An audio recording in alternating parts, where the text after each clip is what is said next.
The news Hind की reality check में आपका स्वागत है। मैं हूं रिजवान।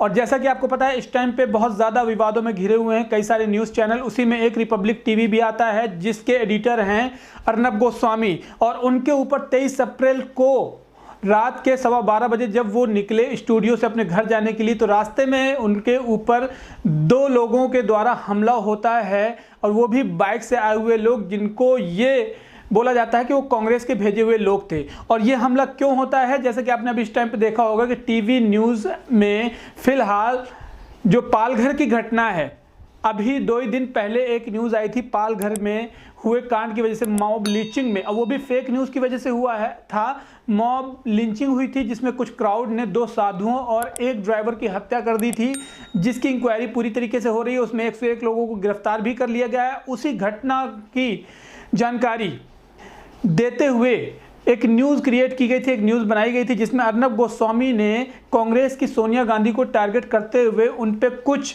गलत तरीके से टिप्पणी की थी और गलत भाषा का प्रयोग किया था, जिसमें कांग्रेस की तरफ से उनके ऊपर FIR भी हो गई है।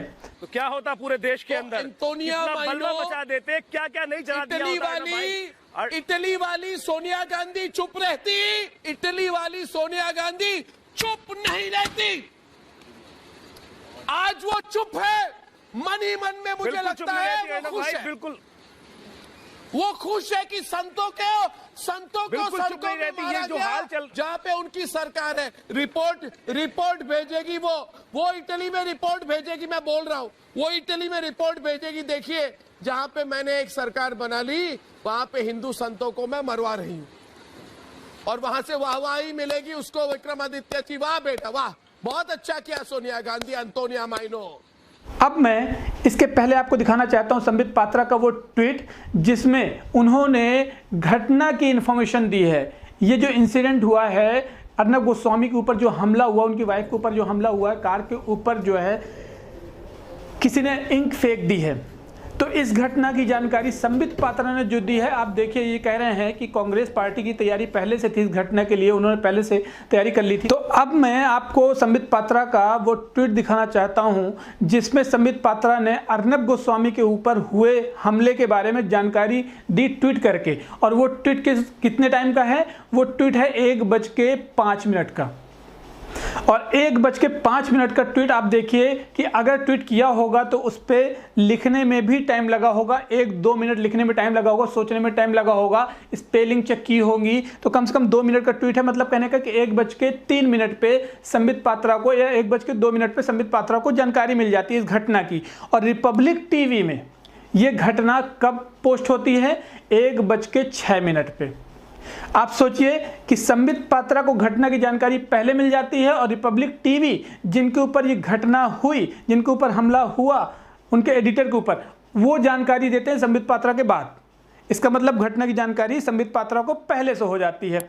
अब दूसरी बात मैं आपको बताता हूं, यहाँ पे अर्नब गोस्वामी जो अपनी कार को दिखा रहे हैं, उन्होंने इस बात को एक्सप्लेन किया है, वीडियो में एक्सप्लेन किया है कि मेरी कार के ऊपर हमला हुआ है, 2 बाइक वाले आए थे, कुछ हैमर्स के तरीके उन्होंने कार के शीशे में ठोका पहले और बुरी तरीके से तोड़ने की कोशिश की।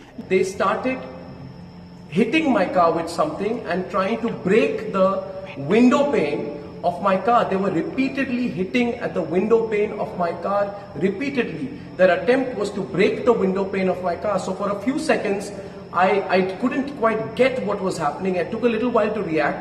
I ducked at that point of time. They continued to hammer and try to break the pane of my car. They made another attempt to break the window panes of the car. This continued. लेकिन जब car में आप देखिए screenshot कि car में ink जो पड़ी हुई है, उस पे कार के चारों तरफ कहीं पे भी ऐसे टूटे हुए या स्क्रैचेस के निशान आपको नहीं दिखेंगे। और दूसरी बात यह है कि कार को जो वीडियो शूट किया गया है, वो अर्नब गोस्वामी के अपार्टमेंट के पार्किंग में जाके कार खड़ी करके उस वीडियो को शूट किया गया है कि ये कार में जो इंक फेंकी गई है। जबकि कार में अगर इंक फेंकी गई थी तो उस जगह पे भी वो वीडियो शूट किया जा सकता था। जो लोग हमला कर रहे थे उन लोगों का भी वहाँ से वीडियो बनाया जा सकता था, कार के अंदर से ही बैठ के। अब यहाँ पे उनका वीडियो नहीं आता है। आप रात के 12:15 बजे स्टूडियो से निकलते हैं और उसके बाद ये घटना होती है। मैं आपको एक चीज़ बता दूं कि अभी कई सारे न्यूज़पेपर में, न्यूज़ चैनल में आप देखेंगे कि मुंबई में लॉकडाउन में और सबसे ज़्यादा केसेस जो है वो मुंबई में आ रहे हैं कोरोना वायरस के, जिसकी वजह से 721 एरिया वहाँ पे सील कर दिए गए हैं, कंटेनमेंट एरिया बना दिया गया उनको। मतलब कहने का कि वहाँ पे लॉकडाउन पूरी तरीके से पालन किया जाएगा और वहाँ पे आना जाना लोगों का बंद है। अगर वहाँ पे गई बाइक तो किसी ने इंक्वायरी नहीं की, बैरिकेड को हटा के गई, इसका मतलब अपने आप से। और बाइक में जो 2 लोग थे उनके हाथ में एक बोतल भी थी जो इंक लिए हुए थे, और बोतल उन्होंने फेंकी, इंक फेंकी, तो इसका मतलब किसी ने चेक नहीं किया उनको बाइक से आते हुए। और दूसरी बात कि उनके सिक्योरिटी गार्ड ने, इन्होंने ये बात कही कि सिक्योरिटी गार्ड ने उनको पकड़ा। इनके घर पे जैसे ही पास में पहुंचते हैं तो वो सिक्योरिटी गार्ड उनको देख लेते हैं और उनको पकड़ लेते हैं। I looked back in my rear view mirror and I saw that my security guards had held the people, and there was this bike, and the people who were in it had been accosted by my security persons. अब security guard जैसे ही पकड़ते हैं तो उनकी ना कोई photo खींचते हैं सिक्योरिटी गार्ड, और ना ही इनके ऊपर जो लोगों ने हमला किया उसकी कोई वीडियो आ रही है। अभी चलिए ये जांच का विषय है, हो सकता है इसमें और भी सारी वीडियोस आएंगी, लेकिन बात यहाँ पे आती है कि जब सिक्योरिटी गार्ड ने पकड़ लिया उन 2 लोगों को तो उनसे पूछा गया कि कहाँ से आए हैं, तो उन्होंने बड़े आराम से बताया कि हम कांग्रेस की तरफ से आए हैं। जो अटैक करने आए थे उन्होंने खुद बताया कि हम कांग्रेस की तरफ से आए हैं। कांग्रेस की तरफ से आए हैं या कहीं से भी आए हैं, अटैक करने वाला कभी अटैक करने वाली जगह पर रुकेगा?